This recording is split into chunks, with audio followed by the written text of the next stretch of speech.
Alright guys, in this video I'll be going over the Big Dime 146 for you guys. If you guys have been watching competitive Madden or Madden at all in general, you guys will know that this is one of the most popular defensive formations by far. It's probably the best pass defense in the entire game from a shotgun point.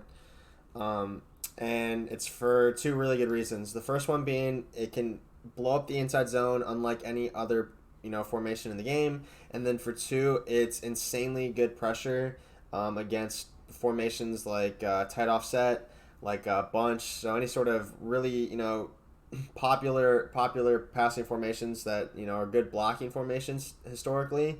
This one is actually able to scream at it very effectively, and I'll be going over how I run that against different formations. But I'm just going to start in this video by showing you guys the basic personnel and setup. So for the 146, what I'm going to do is I'm going to go ahead and put my best pass rusher right here. If you're playing Ultimate Team, I would recommend getting a power specialist here, like Strahan, Reggie White, any of those guys, the new Julius Peppers. A finesse specialist will work too, but I would recommend a power specialist, namely Strahan and Reggie White, and I would put them at the D tackle spot. These guys on the outside don't matter as much. I would just put some ends here. And then your two best linebackers or safeties here in the middle. Actually, not your two best safeties. I would put your best linebackers here, your best pass rushing safeties if you have those. And then on the corner spots, you just want your two fastest guys. So we'll put Jeff Heath and Xavier Woods up top, and then we'll put Westry, who's really fast, 93 speed, and Anthony Brown. So in Mutt, you maybe put like Lattimore and Seahorn on the insides that are really fast, and then you want your best coverage guys, your guys with the highest press and coverage stats on the outside here, and then up top some safeties like Pat Tillman and Ken Houston with hip power that can come up and make big hits and force the ball out on those deep passes, and it can also cover a lot of ground as well, are the best players to have in these positions. So that's the personnel I would have for this. So let's go ahead and come out in it. I'm going to show you guys a couple different setups. I'm going to start this video by showing just the standard DB Sting setup. I'll show you guys what it does against inside zone, and then we'll go ahead and go over my adjustments for different formations. So let's go ahead and come out in gun doubles. Let's come out in inside zone, and we're coming out in DB Sting 2 Buzz. So for the adjustments, what you want to do is you want to press. So now this is what it looks like, and then we're going to go ahead and crash out. Left on the D-pad and then up on the right stick. Then we're going to go right on the D-pad and down on the right stick to blitz all our linebackers.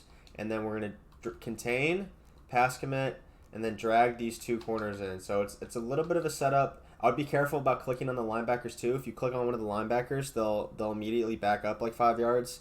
So I would just try to avoid your best to try to avoid clicking on them. But this is what it looks like basically. It's basically contain blitz. And then what we can do is we can drag our safeties up just a little bit because they do back off really far. And then I'll go ahead and just user this linebacker right here. I like to man up my user on the running back. You don't have to do that. It's optional. I think it just helps me get off the line a little bit easier, especially if they run play action. But let's go ahead and see what happens when they run inside zone.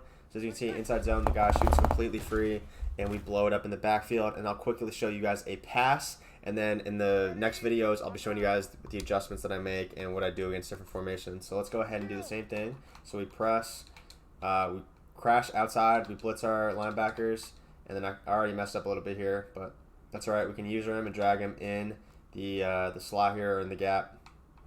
And then we're just going to hover in the gap right here. And when we press, these soft squats actually do a really nice job of pressing as well. Soft squats, if you guys don't know, basically what they do is if there's one receiver in the area and they streak up the field, they'll play. It's like a man match kind of principle. So if there's one receiver on a side, so let's say for example B goes on a route on a streak, the soft squat will follow it, or on a slant or on a post or anything like that.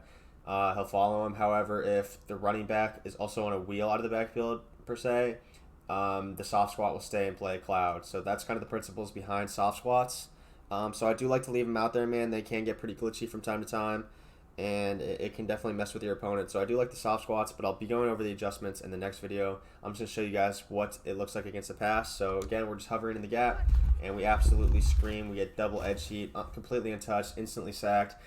They obviously do have routes open, but it comes in so fast they would pretty much be pressing a button the second they snap it. And with our user lurking over the middle, it's just a matter of time before we go ahead and lurk them and get that pick and win ourselves a game. So this formation is insanely good, man. I would definitely recommend running this. I am in the Jets playbook. I believe the Patriots and Dolphins playbook has this as well, but I would recommend the Jets because it has 3-4, has 3-4 bear, which is really nice as well. Nickel normal, quarters, everything else that my ebook entails.